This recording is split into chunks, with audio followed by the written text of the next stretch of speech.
It's Monday, March 9th, and while the headlines are loud, the real moves are quiet. This is the Omi Brief. I got my notes and hit the 5 things that caught my eye. Number 1, business and AI.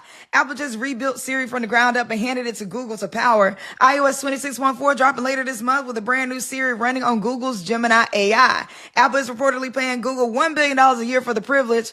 What does this mean? Apple spent years promising a smarter Siri and couldn't deliver, so the most valuable company in the world is quietly outsourcing its AI brain to its biggest competitor. Takeaway: the privacy-first company just gave Google a front row seat to everything happening on your iPhone. When companies can't build fast enough to compete, they partner. The fine print is where the real deal lives. Read it. Number 2, culture.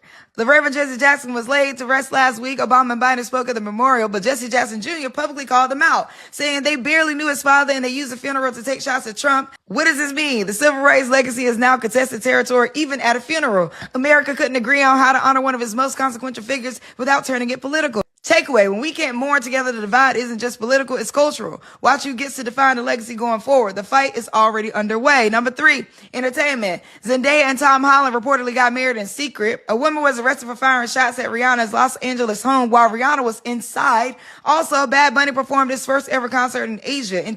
What does this all mean? The week showed the full spectrum of what fame looks like in 2026. One couple chose radical privacy to protect what they had. One icon couldn't protect herself in her own home. And one artist proved you don't need America's validation to make history anymore. Takeaway: privacy is becoming the ultimate luxury in celebrity culture. And global audiences are rewriting who gets to be a superstar on their own terms, in their own language, on their own schedule. Number 4, politics. The U.S.-Israel campaign against Iran entered into its second week. Trump said strikes will continue for as long as it takes, projecting 4 to 5 weeks. The Senate voted down a war powers resolution that would have required him to stop. Oil crossed $100 a barrel for the first time since 2022, and DHS Secretary Kristi Noem also resigns over questions about ICE conduct. What does this all mean? Congress handed the executive branch a blank check for war, and $520 million was traded on prediction markets tied to the timing of Iran strikes, with one account placing bets just over an hour before the news went public. That's not a coincidence. That's a question of who knew it first. Takeaway: when financial incentives to start a conflict outpace the political incentives to stop one,